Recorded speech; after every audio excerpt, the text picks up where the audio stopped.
Okay, तो semi permeable membrane में से हमको क्या पास करना है? सॉल्वेंट को। ऑटोमेटिक होगा solvent into solution through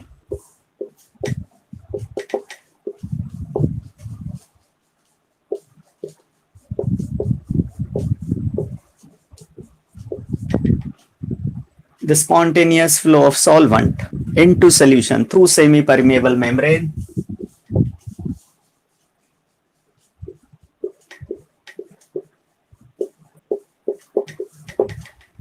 is called as osmosis। एक या फिर दूसरा तरीका है हमारे पास में,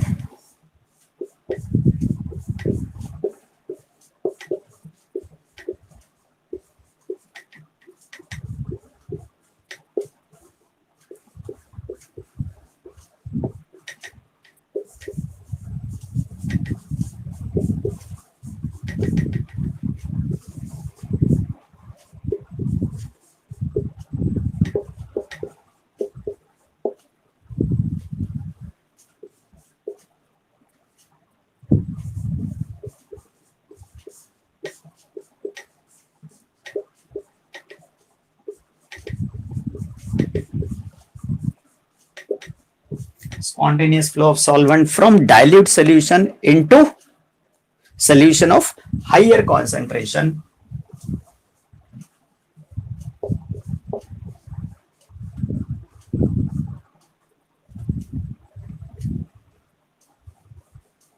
कहां से?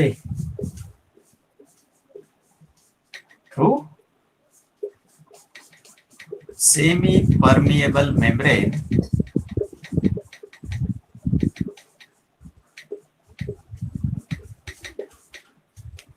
is called as osmosis।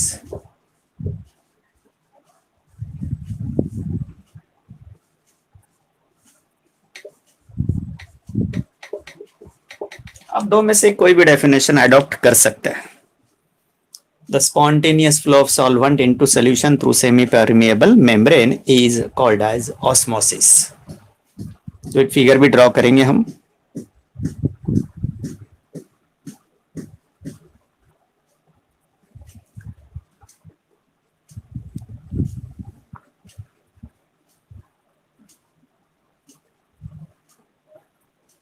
Okay यश, आज पहली बार आए आप?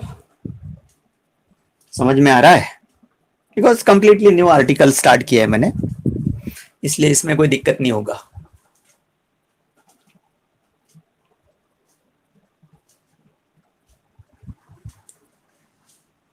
Okay Om,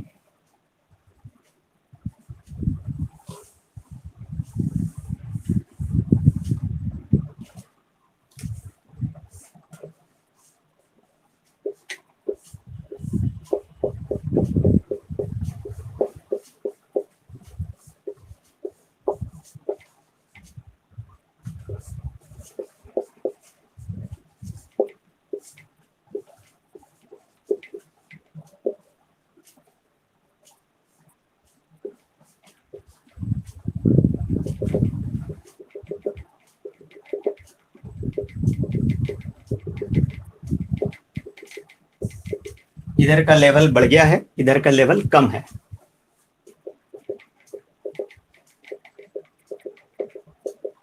So this solvent from this compartment enters into this compartment. As a result, level of solution increases।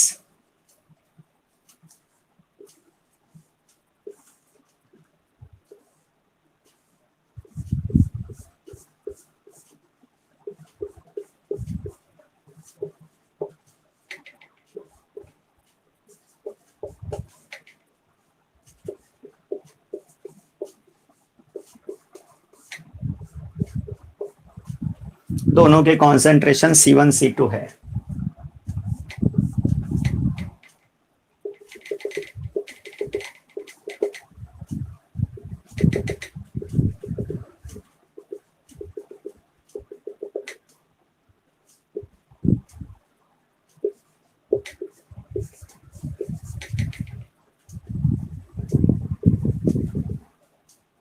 मतलब डाइल्यूट सॉल्यूशन में से पानी निकल जाएगा और कॉन्सेंट्रेटेड सॉल्यूशन में आएगा, या फिर you can write C2 greater than C1।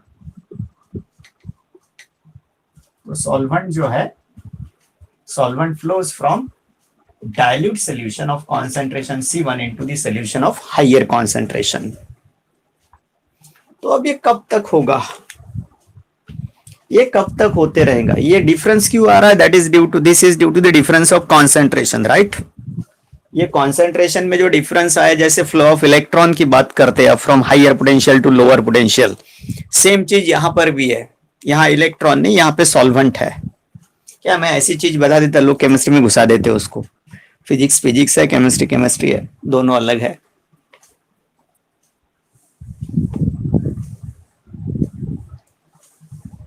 So this spontaneous flow will takes place continuously till दोनों साइड का कॉन्सेंट्रेशन सम हो। देखिए इसका कॉन्सेंट्रेशन बढ़ रहा है, धीरे धीरे C2 goes on increasing, C1 जो है वो डाइल्यूट हो रहा है, इधर वाला सोल्यूशन तो वो कम कम होते जाएगा।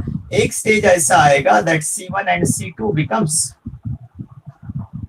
हाँ यहाँ पे उल्टा हो गया, ये जो है C1 वाला दैट इंक्रीजेस, C2 जो है डिक्रीज। इसमें पानी ऐड कर रहे हैं आप तो ये सोल्यूशन जो है डाइल्यूट होगा, जिसका कॉन्सेंट्रेशन इनिशियली ज्यादा था, सॉल्वेंट आने से वो डाइल्यूट हो गया। एक स्टेज ऐसा आएगा, ये बढ़ते जा रहा है, ये कम होते जा रहा है, एक स्टेज के ऊपर ऐसे हो जाएगा, that becomes C1 is equal to C2, मतलब दोनों साइड का कॉन्सेंट्रेशन जो है वो इक्वल हो जाएगा। This points are, these solutions are of equal concentration, and in that case no spontaneous flow of solvent will take place.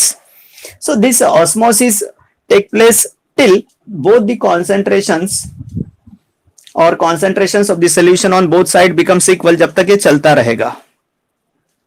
एक stage के ऊपर दोनों concentrations equal हो जाएंगे, and in that case there will not be a spontaneous flow of solvent. Okay, so you got this one. now इसको मैं दिखाना चाहता हूं कैसे होगा। देखिए मैंने एक कंटेनर लिया, उसमें पानी भर दिया,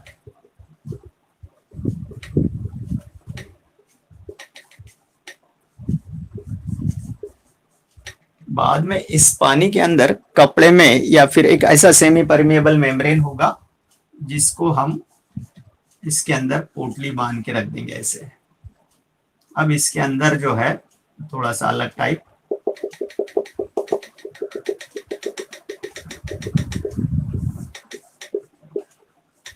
सॉल्यूशन है, एंड ये जो बाउंड्री ऑफ सेपरेशन है दिस इज SPM। इसके ऊपर एक कांच का ट्यूब लगा देते हैं, ठीक है। तो सॉल्यूशन जो है ये आपका शुगर सॉल्यूशन है। शुगर सॉल्यूशन कहाँ रखा आपने, एक थीसल फनेल लिया मैंने, ये ट्यूब, और उसमें नीचे में एक सेमी परमेबल मेम्ब्रेन है ये वाला, और इसके अंदर आपने सॉल्यूशन डाल दिया। तो इसमें सॉल्वेंट जो है एंटर करेगा इधर से, इधर से solvent will enter into the solution and this goes on, level जो है ये वाला after some time that will be higher. तो ये डेमोन्स्ट्रेशन हो गया कि कैसे पानी इसके अंदर जा रहा है कि नहीं जा रहा है, कैसे दिखेगा। तो ये एक तीसल फनेल के बॉटम में मैंने सेमी परमेबल मेम्ब्रेन लगाया, उसमें शुगर सॉल्यूशन भर दिया, and then whole arrangement is place in a beaker containing water.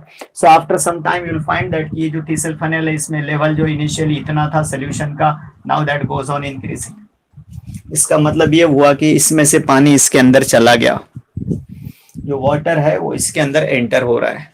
Simply आप आटे का भी एक्सपेरिमेंट कर सकते हैं। गेहूं का आटा लिया आपने, इसमें डाल दिया कपड़े में बांध के, थोड़ा सा पानी मिला के, एंड देन पानी में टांग के रख दिया, तो यू विल फाइंड दैट कि आफ्टर सम टाइम वो जो सॉलिड दिख रहा था आपको, now that will converted into solution, और इसमें पानी का लेवल बढ़ता हुआ दिखाई देगा आपको। मींस यहाँ पे ऑस्मोसिस हो रहा है। So this type of flow of solvent into solution through semi permeable membrane is called as osmosis। तो ऐसा बहुत जगह होता है, हमारे बॉडी में भी बहुत सारे ऑर्गन्स है ऐसे कि जिस टाइप का फंक्शन करते हैं, है ना। खाना तो आप सॉलिड खाते हैं, बाद में पानी पीते हैं, तो फिर वो पानी, खाना तो एक तरफ होगा, पानी दूसरी तरफ होगा, तो मिक्स कैसे होता होगा, तो that takes place through semi permeable membrane. तो ये मिटा दूं मैं सब, यस ये मिटा दो, Okay. So this is due to the difference of concentrations of the solutions. Now यहाँ पे ये जो हो रहा था आपका, ये सेमी परमेबल मेम्ब्रेन है, पानी के अंदर रख दिया, इसके अंदर सोल्यूशन है, इधर जो है वाटर है, वाटर इसमें एंटर कर रहा है through the pores of the membrane. Pores of the membrane are so small that only solvent molecules can pass through it, not the solute particles. तो अभी यहाँ पे यहाँ तक लेवल आ गया,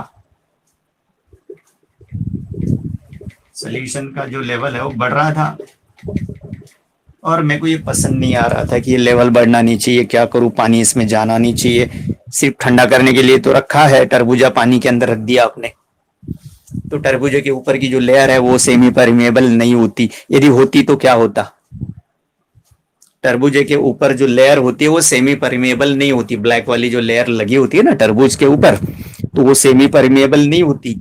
यदि होती और बाद में आपने तरबूजा पानी में डाल दिया तो क्या होता था, water will enter into that, right. लेकिन यदि आप वो तरबूजे के ऊपर वाला पार्ट निकाल लिया और वो जो गोला निकलेगा पूरा का पूरा बगैर टच किए, बगैर टूटे फूटे पानी में रख देंगे आप, तो विल फाइंड दैट कि वहां पे ऑस्मोसिस होगा and that goes on swelling, मतलब पानी उसके अंदर एंटर करेगा. ऊपर वाला पूरा ब्लैक कवर पूरा निकाल दिया आपने और जो गोला बचा है वो पानी में डाल दिया, तो you will find the osmosis will takes place. ठीक है, अब मेरे को ये नहीं होने देना है, तो मैं क्या करूंगा, इधर से हवा भरना चालू कर दूंगा, मुंह से फूंक दिया, वो नली है, ये नीचे में सोल्यूशन बंधा हुआ है और ये टिसल फनेल है आपका, इधर से आप उसके अंदर प्रेशर बढ़ाएंगे, एयर प्रेस करेंगे, तो क्या होगा, यहां से आपने एयर ब्लो करना शुरू कर दिया, continuously air is passed at constant pressure maintain कर दिया मैंने, सपोज 1.5 एटमॉस्फेरिक प्रेशर मैंने मेंटेन कर लिया, प्रेशर गेज लगाया मशीन लगा के, इसके ऊपर एक्सटर्नली प्रेशर लगा दिया मैंने सोल्यूशन के ऊपर. तो ये जो प्रेशर है ये इसके अंदर जो सॉल्वेंट आ रहा था अभी आना बंद हो जाएगा. What we called it as blood pressure, right. Cell के अंदर एकदम फ्लूइड बढ़ गया तो क्या होगा, बॉडी के अंदर सेल्स होती है, ठीक है ना, सेल्स के ऊपर जो मेम्ब्रेन होता है उसमें से वाटर एंटर कर सकता है उसके अंदर, लेकिन बहुत ज्यादा यदि पानी सेल के अंदर गया तो क्या होगा, body cells will go on busting, destroy होना शुरू हो जाएगा, जान खतरे में आ जाएंगी, WBC कम हो जाएगा, राइट. तो अब मेरे को करना क्या है, तो वहां पे जो फ्लूइड प्रेशर है वो मेंटेन होता है बॉडी के अंदर, दैट्स वाई सेल का बस्टिंग नहीं होता बॉडी के अंदर. भ्रष्ट होते ना टायर, तशा सेल पण भ्रष्ट होतात, that is called as busting. तो अब मैंने इधर से एडिशनली प्रेशर लगाया सोल्यूशन के ऊपर, सोल्यूशन के ऊपर एक एडिशनल प्रेशर लगा के मैंने ये जो स्पॉन्टेनियस फ्लो हो रहा था इसको स्टॉप कर दिया, and such pressure that is to be applied on the surface of liquid, surface of liquid के ऊपर एक एडिशनल प्रेशर अप्लाई करेंगे आप in order to prevent the osmotic phenomena. ये जो हो रहा था ऑस्मोसिस जो हो रहा था उसको आपको रोकना है, तो आपने क्या किया, इस लिक्विड सरफेस के ऊपर प्रेशर बढ़ा दिया, यहां पे एक पिस्टन लगा दिया आपने ऐसे, और इसके ऊपर आपने एक एडिशनल प्रेशर लगाना शुरू कर दिया बाय यूजिंग पिस्टन. तो प्रेशर जो है that will act on the surface of liquid called as hydrostatic pressure, hydrostatic pressure, the pressure which is to be applied on the surface of liquid. This is additional, externally बाहर से लगाया है आपने, additional pressure that is to be applied on the surface of liquid in order to prevent osmosis is called as osmotic pressure. तो अब ये मैं मिटा देता हूं.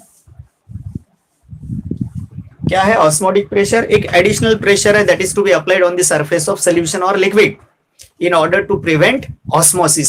ये जो spontaneously water solution के अंदर आ रहा था उसको रोकना है, और रोकने के लिए हमने क्या किया, सोल्यूशन के ऊपर एक एडिशनली प्रेशर अप्लाई कर दिया, and such additional pressure to be applied on the surface of liquid in order to prevent osmosis is called as osmotic pressure.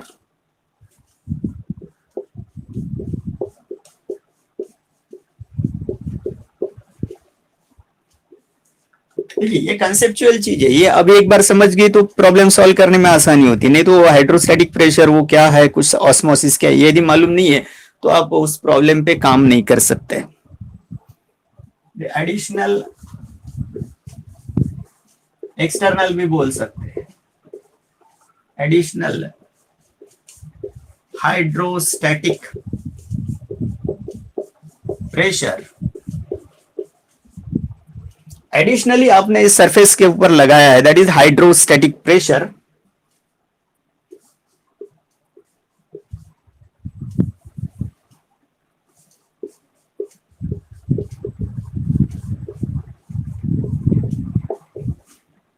Applied on the surface of liquid, मतलब solution.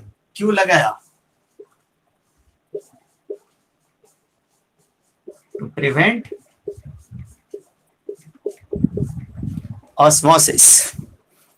Osmosis जो हो रहा था, spontaneous flow of solvent into solution, उसको रोकने के लिए हमने लिक्विड सरफेस के ऊपर एडिशनली प्रेशर अप्लाई किया, and that additional hydrostatic pressure is called as osmotic pressure. To prevent osmosis, to prevent osmosis नहीं होना चाहिए इसलिए।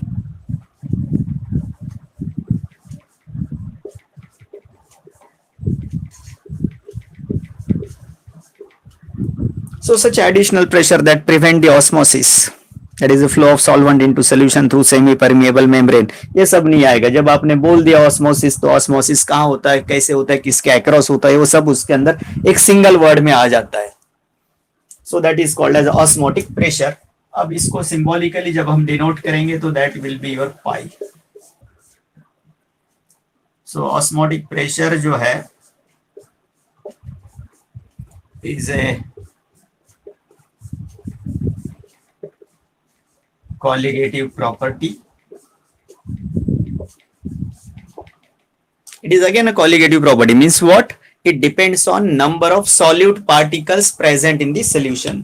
Solution में solute के particle जितने ज्यादा होंगे उतना osmotic pressure ज्यादा होगा, and that osmotic pressure और solute particle जो है वो एक साथ है, मतलब concentration जो है that will be in direct proportion. Okay, you have taken that.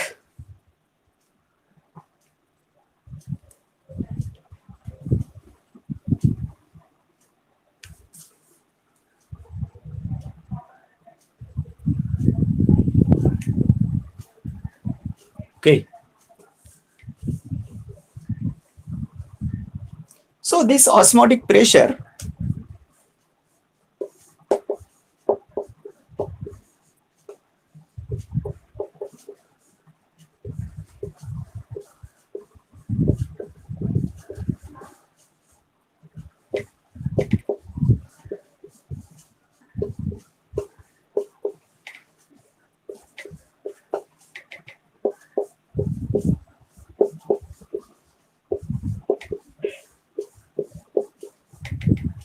directly proportional to molar concentration of the solution as well as temperature of the solution.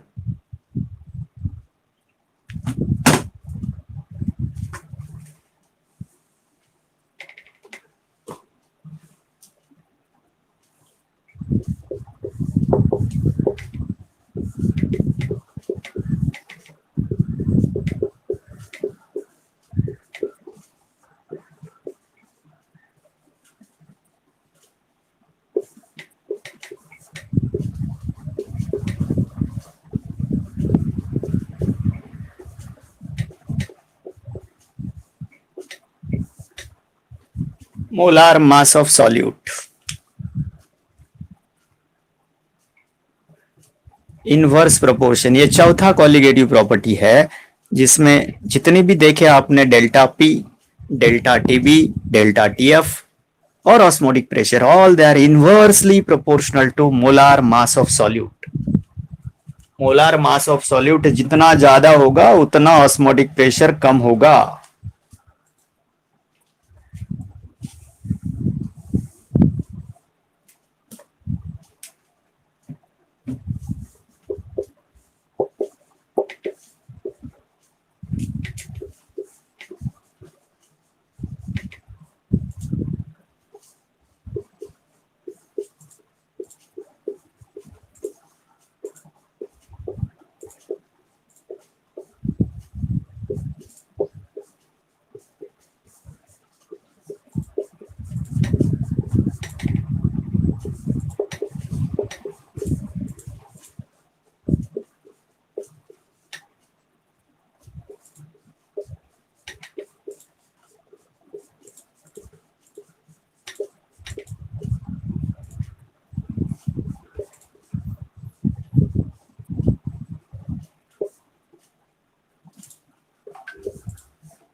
देखिए मोलार कॉन्सेंट्रेशन दोनों का सेम है, 1 मोलार सोल्यूशन बना दिया मतलब 60 ग्राम पर litre, this is 180 ग्राम पर litre, मतलब 1 मोलार सोल्यूशन हो गया दोनों का भी। तो इन दैट केस जो मोलार कॉन्सेंट्रेशन है यदि सेम रहेगा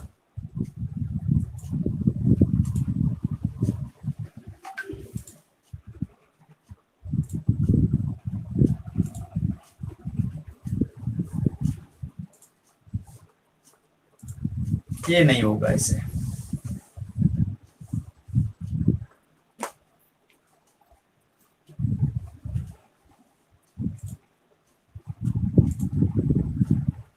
ठीक है, यहां पे चलते आगे यहां से।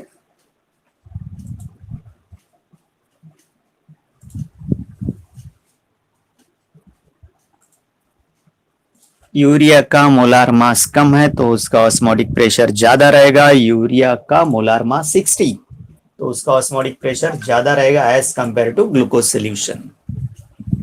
लेकिन ये सिर्फ एक ही फैक्टर नहीं होगा, इसमें दूसरा भी फैक्टर आता है, तो ये सब मिटाना है मेरे को। So shall I wipe all these things? Yeah, यश, नेहा, नेहा, मैथिली, अभिराज, ओम, अनिरुद्ध है कि नहीं आज? ओके, ऊपर का मिटा दे, ठीक है।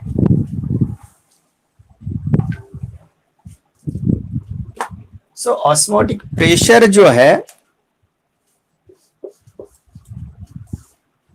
is directly proportional to molar concentration.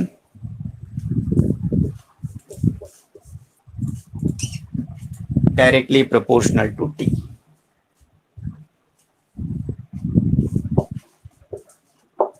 Since pi is directly proportional to molar concentration and absolute temperature, then pi will be equal to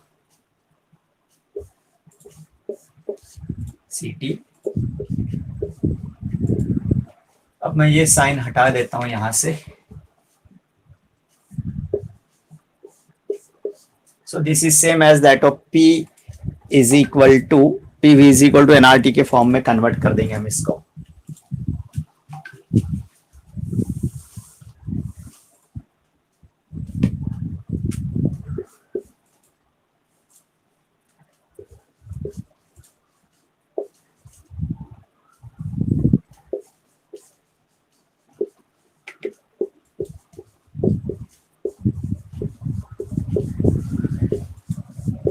उधर गैस कांस्टेंट बोलते हैं इन केस ऑफ गैसेस, यहां पे सोल्यूशन कांस्टेंट।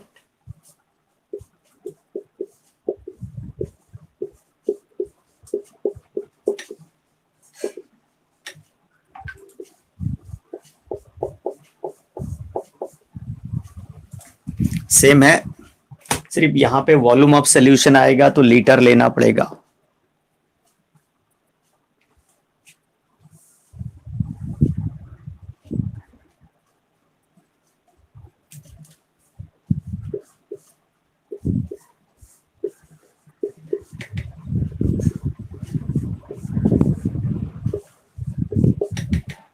C जो है वो molar concentration है, number of moles per unit volume, या फिर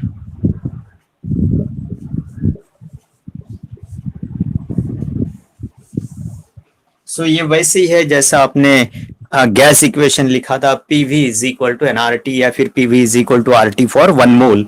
ये सेम है आपका, PV is equal to RT या फिर PV is equal to nRT के जैसा ही आ गया, लेकिन ये गैसेस के लिए है, ये सोल्यूशन के लिए है।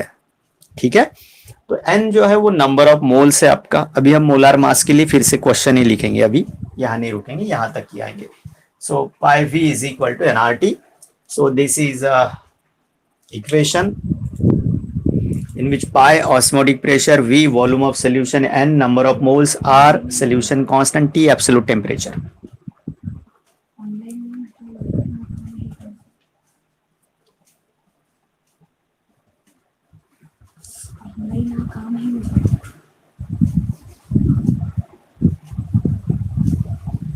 दो मिनट के लिए आधा खाने से बचना है। मैं आके इंडेक्स की समय में एडेड नहीं हो जल्दी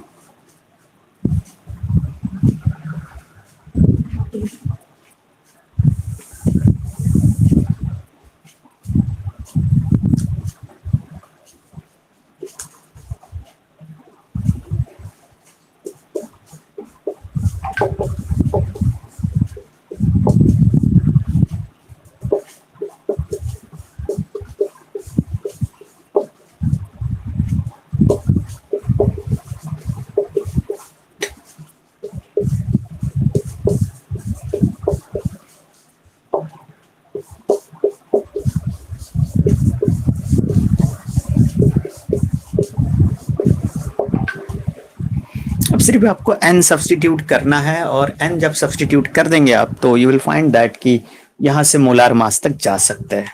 तो चलते आगे। So shall I wipe all this things. आर मैंने मेंशन पहले किया इसलिए यहां पे नहीं किया।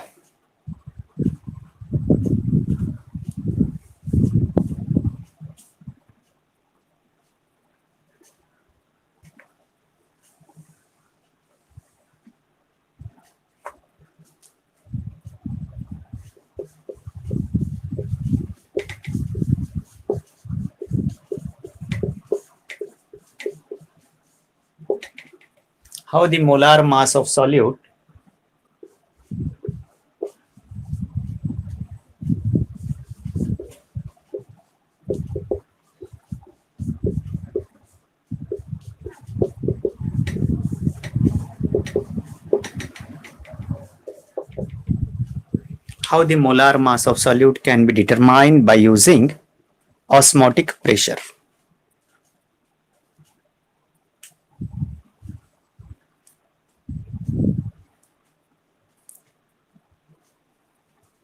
या अनिरुद्धा का मैसेज था, ठीक है।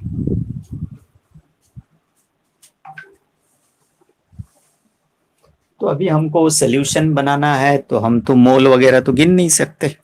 हमारा तो सीधा होता है 10 ग्राम 5 ग्राम 20 ग्राम डाल दिया, 1 लीटर आधा लीटर 100 ml सोल्यूशन बना दिया एंड ऑल दैट। तो हमको सबसे पहले क्या करना चाहिए,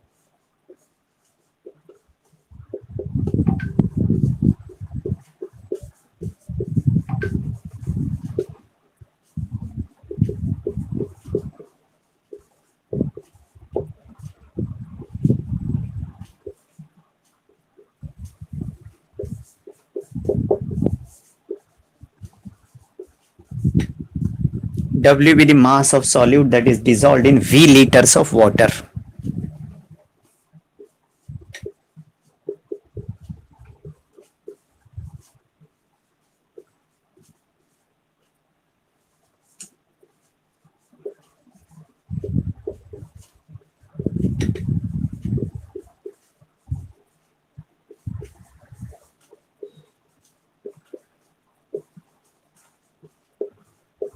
देन हमको मोलार कॉन्सेंट्रेशन निकालना है।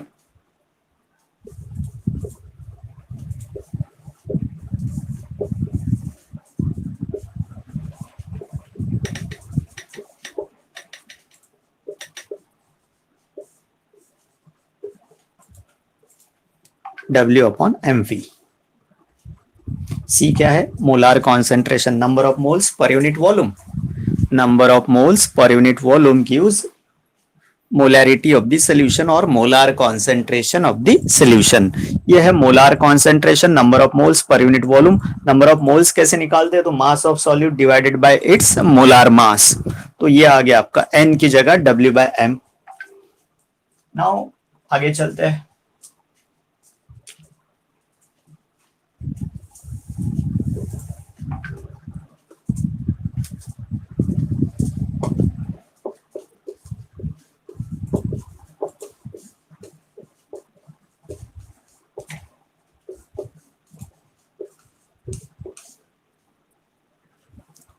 Pi osmotic pressure of the solution at the temperature T, then pi is equal to CRT. Pi is equal to CRT, where R is a solution constant 0.0821 liter atmosphere per mole per Kelvin. सो अभी ये पाई ऐसे ही रखेंगे आप, सी की जगह रखेंगे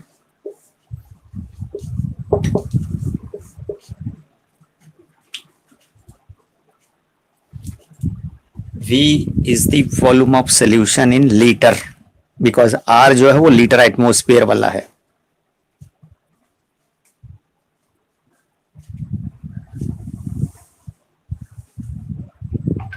now इस पर से आप जा सकते हैं. M इज इक्वल टू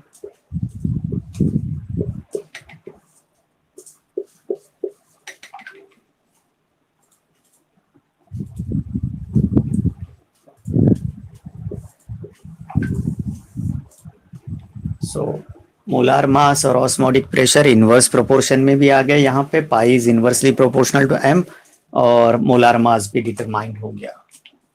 तो इसमें से सिर्फ R जो है वो हमने कहीं पर भी ये क्वेश्चन में नहीं बताया, तो लिख देना चाहिए आखिरी में.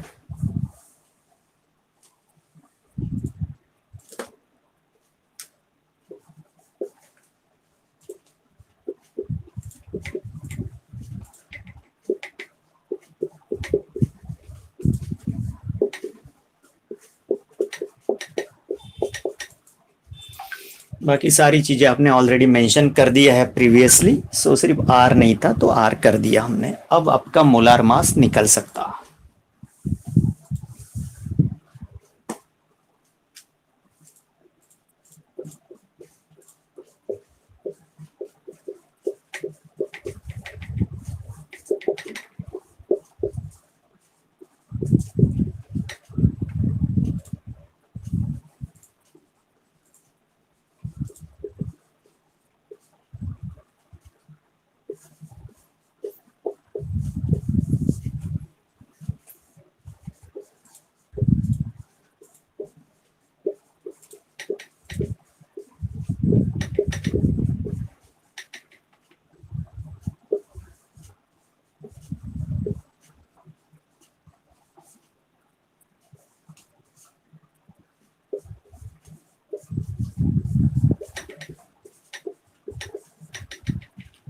Isotonic solutions are those of which osmotic pressures are same.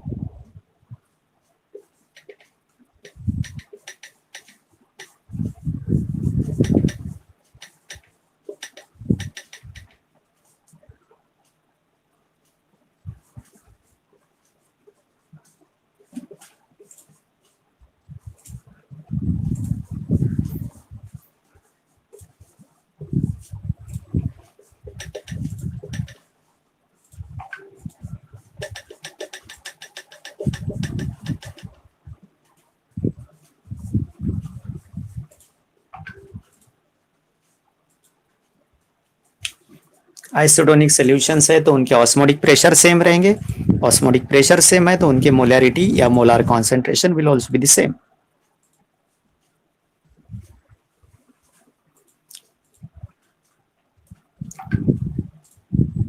Okay, Riya आ गया. रिया के ऊपर कौन था, हुआ क्या? So you got this one. चलते आगे.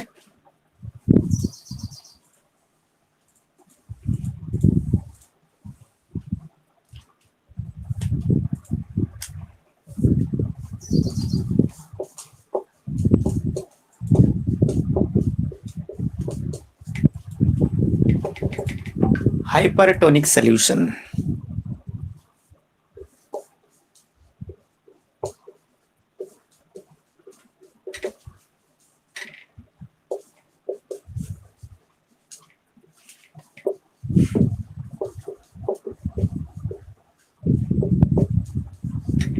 Solution having higher osmotic pressure than other solution.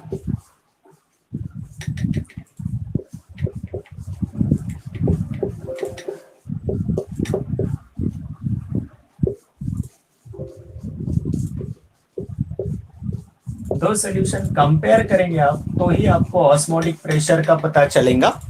जिस सॉल्यूशन का ऑस्मोटिक प्रेशर ज्यादा होगा वो हाइपरटोनिक होगा.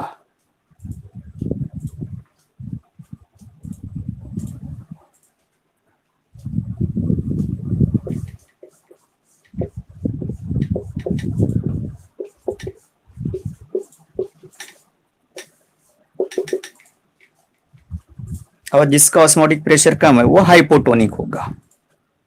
एक हाइपरटोनिक और दूसरा हाइपोटोनिक।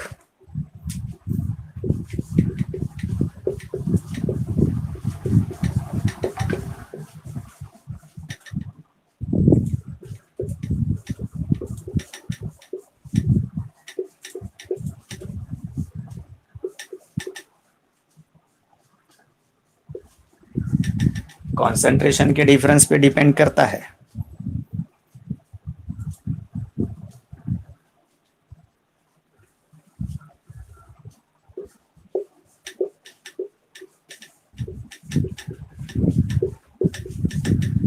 तो इन ऑल 3 अलग अलग टाइप के सॉल्यूशंस लिखे आपने। हम जो मेडिसिन यूज करते हैं वो आइसोटोनिक होते हैं। मतलब क्या है?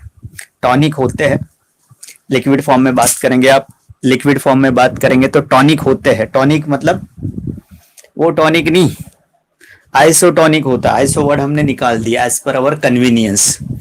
कन्वीनियंस ये वर्ड बहुत अच्छा वर्ड है ना, तो कन्वीनियंस के हिसाब से हमने आइसो वर्ड हटा दिया। That is the tonic only. Tonic means isotonic, and that fluid which are using has the same osmotic pressure as that of the fluids which are present in the body. नहीं तो body में जाके उल्टा पुल्टा हो जाएगा सब। तो दोनों का ऑस्मोटिक प्रेशर, एक जो सोल्यूशन आप लेने वाले वो और दूसरा सोल्यूशन जो आपके बॉडी के अंदर है, दोनों का ऑस्मोटिक प्रेशर सेम होना चाहिए। Then and then only it will produce some effect, otherwise not at all.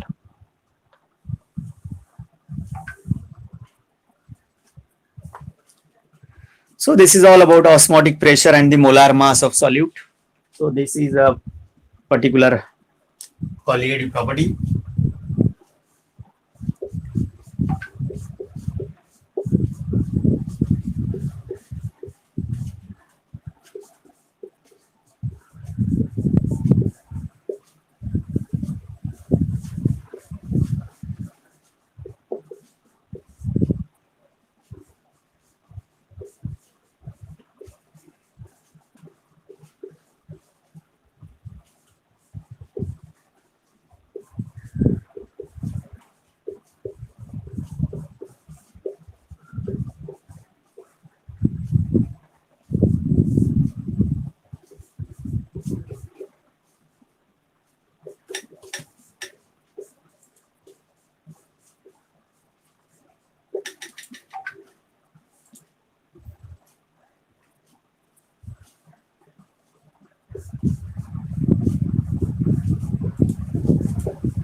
Collide को बोल दिया मैंने, that is associate particle of size 1 to 100 nanometre, that is your colloid. So ये जो बिगर मॉलिक्यूल और particles of bigger size होते हैं, जैसे कि protein, this is a long chain molecule, polymer long chain molecule, तो इनके मोलार मासेज जो है that are obtained by using osmotic pressure.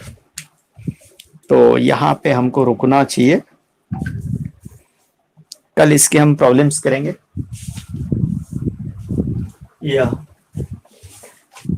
कल इसके प्रॉब्लम्स के लिए हमको लॉग टेबल की ज्यादा जरूरत पड़ेगी, तो वो साथ में रखना है, ठीक है? या any problem up till now?